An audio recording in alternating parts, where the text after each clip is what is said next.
আজ থেকে 10 বছর পরে হয়তো আজকের দিনে যা যা হচ্ছে, রিফিউজি লাইভ আমরা দেখতে পাচ্ছি চোখের সামনে, বাঙালি হিন্দু আবার রিফিউজি হয়ে চলে যাচ্ছে।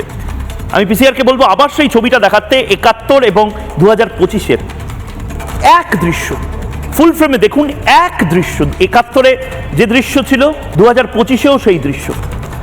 আজ থেকে 10 বছর পরে আপনারা হয়তো আবার প্রশ্ন করবেন, কিন্তু সেই ছবি একইভাবে, একই বয়ান। আগে আপনারা বইতে পড়েছিলেন, এখন লাইভ টেলিভিশন আছে বলে লাইভ আপনারা এদের বক্তব্যগুলো শুনতে পাচ্ছেন। যারা যারা দৌড়ে পালাচ্ছে তাদের যদি আপনি 1947-এ 71-এ রিপাবলিকের বুম বা মাইক তার সামনে যদি ধরতে পারতেন, 2025-এর যে ভিটেমাটি ছাড়া হয়েছে যে বাঙালি, তারা যে কথাগুলো বলছে তাই হয়তো বলতো।